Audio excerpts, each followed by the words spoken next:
Ray Edward Cochran entered the world on October 3, 1938, in Albert Lea, Minnesota. The youngest of 3 children born to Frank and Alice Cochran, he grew up in a working-class household shaped by the slow rhythms of the Midwest and the steady hands of Depression-era values.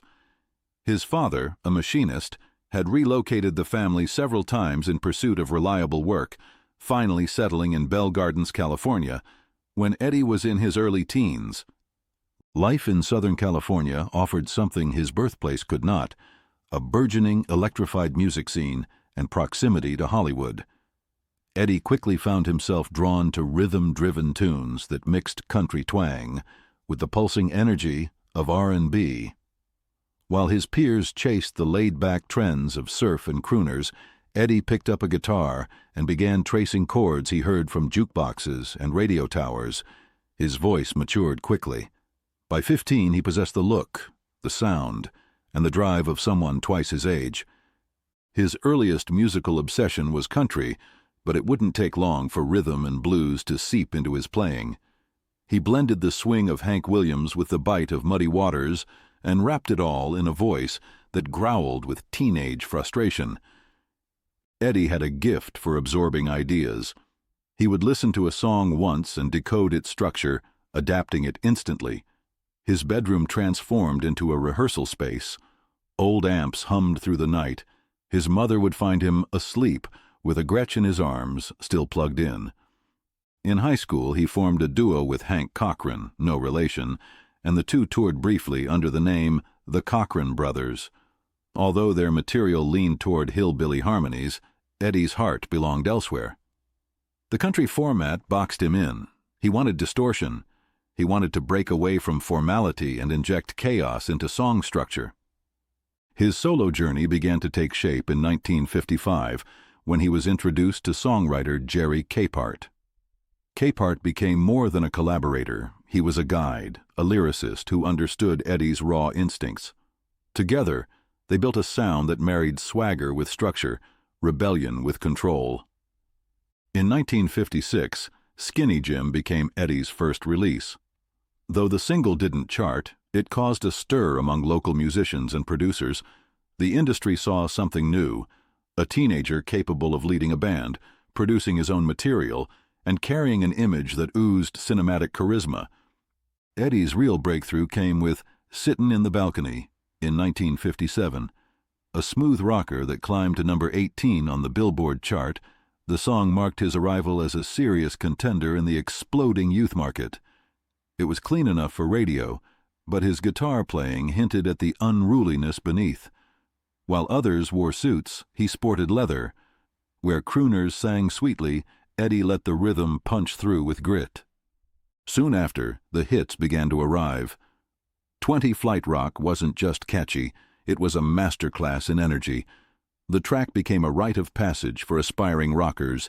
Its frenetic pace, simple chord progression, and relentless vocal pattern became an audition piece for young musicians. Paul McCartney famously impressed John Lennon with his flawless recitation of the song, leading to the birth of the Beatles. Cochran's voice on record was magnetic, controlled yet feral, filled with the frustrations of young men tired of authority, rules, and routine. He sang as though the mic was his confessional, a place to vent, to spark change. Summertime Blues, released in 1958, brought everything into focus, with its stop-start rhythm, cheeky dialogue with an imagined boss and congressman, and pounding backbeat. The track resonated with kids desperate to speak up. It reached number 8 in the U.S. and became one of the defining anthems of the era.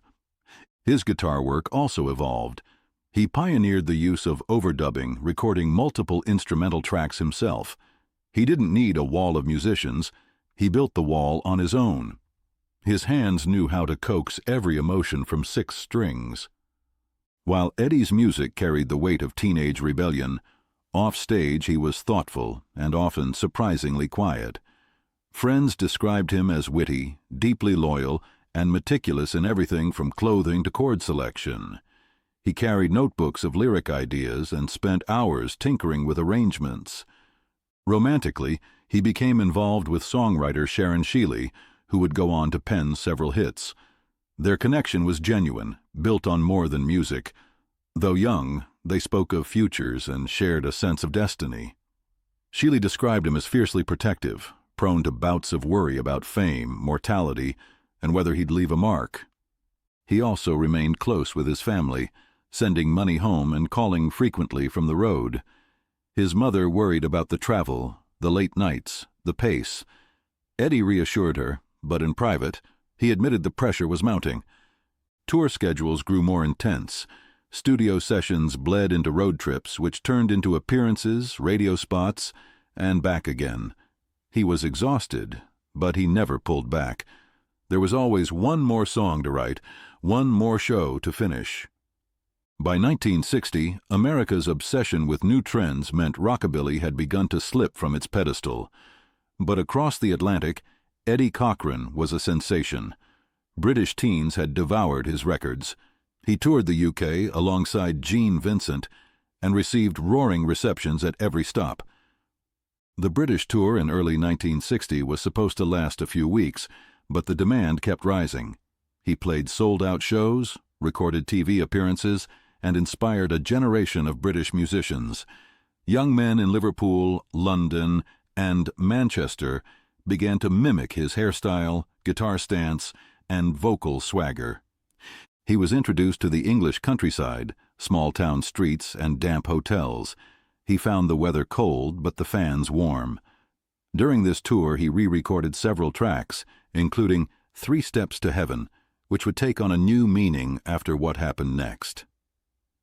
April 16, 1960, began like any other night on the road. Tired laughs backstage, the chill of English spring creeping into thin jackets, instruments packed, applause still echoing in memory. Eddie Cochran, Sharon Sheely, and Gene Vincent climbed into a taxi after their show at the Bristol Hippodrome, bound for London. The driver, George Martin, pushed the car faster than the winding country road warranted. They were eager to return, perhaps even impatient to leave the cold behind. But fate, with cruel timing, had other plans. As the car approached Roden Hill near Chippenham, something went horribly wrong. Whether it was slick tarmac, fatigue, or mechanical failure, the vehicle veered and slammed into a concrete lamppost. The impact crumpled metal like paper. Glass exploded into the night. The twisted shell of the car came to rest in a silence broken only by groans and sirens in the distance. Gene Vincent cried out, his injured leg pinned, bones shattered again. Sharon Sheely drifted in and out of consciousness, her pelvis fractured. But Eddie, thrown from the car, lay motionless on the side of the road, head bleeding, skin gray in the moonlight. His guitar, which had been in the boot, was found broken not far from him, splintered as though echoing its owner's condition.